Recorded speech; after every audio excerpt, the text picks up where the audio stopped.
اور 4 آدمی ان کا کوئی عمل قبول نہیں ہوتا رمضان میں. ایک ماں باپ کا نافرمان،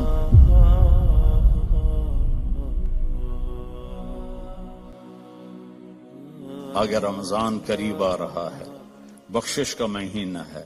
رمضان سال کے 12 مہینوں کے نام عربوں نے رکھے 11، اور 12واں مہینہ رمضان کا نام اللہ نے رکھا شہر رمضان، جو قرآن میں آتا ہے. رمضان کا مطلب کیا ہے؟ جلنا.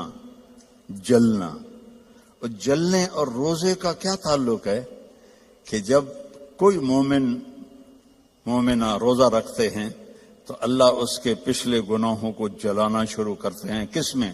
اس کی بھوک کی آگ میں. دوسرا، پھر تیسرا، پھر چوتھا. جب آخری روزہ آتا ہے تو اس کے سارے گناہ جل کے راکھ ہو جاتے ہیں، وہ بالکل پاک ہو جاتا ہے. اور شب قدر اگر اللہ دے دے، 5 راتیں تو ہیں، ایک تو ضرور ہوگی نا، وہ جاگ لیں تو 80 سال سے زیادہ کی بندگی کا اجر ہوگا. اور 4 آدمی ان کا کوئی عمل قبول نہیں ہوتا رمضان میں. ایک ماں باپ کا نافرمان، ایک مستقل شراب پینے والا، شراب کا عادی، ایک رشتہ داروں سے لڑنے والا، ایک کسی کے لیے دل میں نفرت رکھنے والا. یہ 4 محروم ہو جائیں گے، باقی سب کی بخشش ہو جائے گی. شب قدر میں کوئی جاگ رہا ہے یا سو رہا ہے، سب کی بخشش اللہ کر دیتا ہے سوائے 4 کے. ماں باپ کو تنگ کرنے والا، شراب کا مستقل عادی، تو بیچنے والے کا کیا حال ہوگا؟ رشتہ داروں سے لڑنے والا، دل میں نفرت رکھنے والا.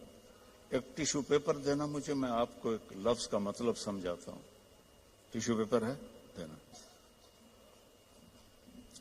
اللہ تعالیٰ نے اپنی نافرمانی کے لیے لفظ استعمال کیا ہے معصیت، عصا، اور والدین کے لیے کیا ہے عقوق.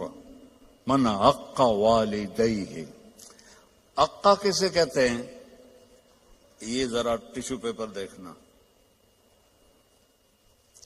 عقا، اس کا بعد میں مطلب بتاؤں گا.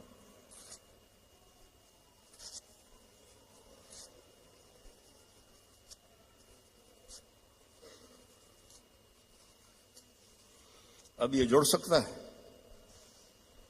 کیسے پرزے ہو گیا ہے. جو والدین کو اتنا تنگ کرے کہ ان کا دل ایسے پرزے ہو جائے. عقا کا لفظ اپنے لیے اللہ نے کہا ہے نافرمانی، اور والدین کے لیے کہا ہے دل کو چیر کے رکھ دینا. دل کو چیر کے رکھ دینا. اللہ کے واسطے اپنی ماؤں کی زندگی کو غنیمت جانو، اپنے باپ کی زندگی کو غنیمت جانو. ان کی کڑوی بھی سہ لو، ان کی میٹھی بھی سہ لو، تو آپ کے لیے جنت کا راستہ اللہ آسان کر دے گا. ایک آخری حدیث سناتا ہوں. پہلے سنائی تھی جو باوضو رہے گا اللہ اس کا رزق بڑھائے گا. اب آخر میں حدیث یاد آ گیا. آپ نے فرمایا جو یہ چاہے اس کی زندگی لمبی ہو. کون نہیں چاہتا؟ 80 سال والا بھی کہہ رہا تھا دعا کرو اللہ حیاتی دے وے.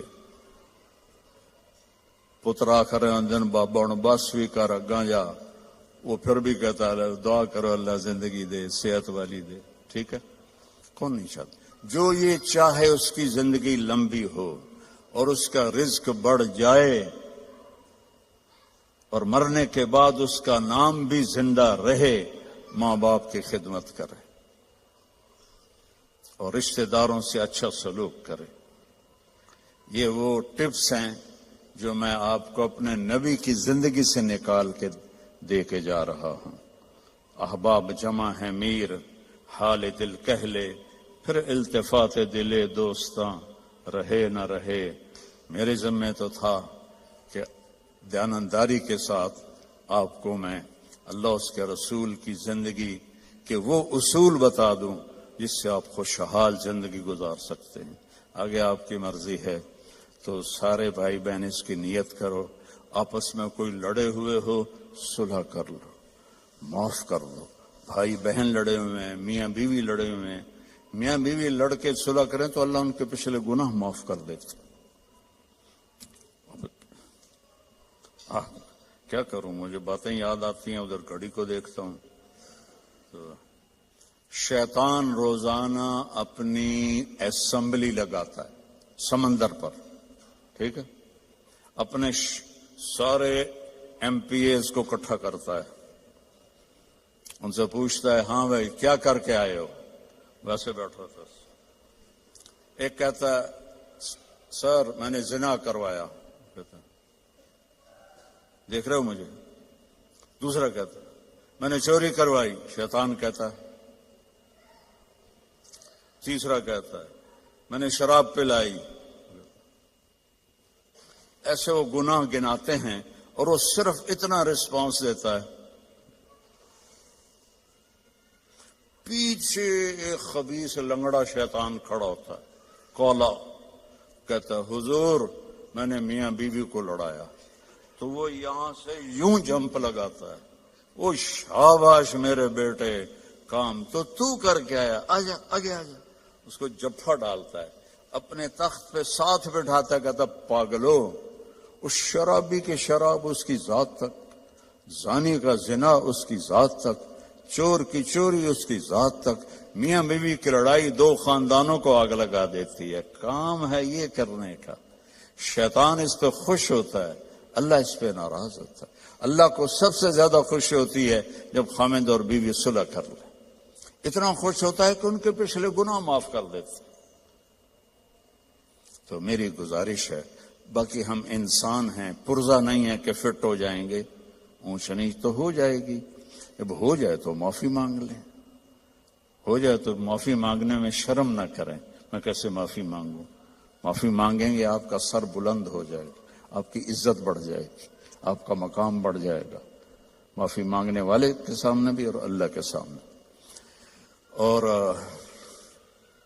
ماشاءاللہ آپ نے یہاں فنڈ وغیرہ ہم غزہ کے لیے اکٹھا کر رہے ہیں، تو میں ایک حدیث سناتا ہوں. میرے نبی نے فرمایا سبق درہم 100,000 درہم، 1 پاؤنڈ کا ثواب خرچ کرنے کا 1,00,000 پاؤنڈ سے زیادہ ہو گیا. صحابہ حیران ہو گئے، یا رسول اللہ وہ کیسے ہو گیا؟ آپ نے کہا ایک آدمی کے پاس 2 پاؤنڈ، ایک کے پاس لاکھوں پاؤنڈ، لاکھوں والے نے 1,00,000 دیا تو اپنے پیسے کا کچھ حصہ دیا، 2 پاؤنڈ والے نے اپنا ہاف مال دے دیا. تو جب اللہ تولے گا نا قیامت کے دن تو اس 1 پاؤنڈ کا وزن 1,00,000 سے زیادہ ہوگا. تو اللہ کی راہ میں دینے میں تھوڑے کو تھوڑا نہ سمجھیں، اللہ بہت قدردان ہے. تھوڑے کو تھوڑا نہ سمجھیں، اللہ بہت قدردان ہے.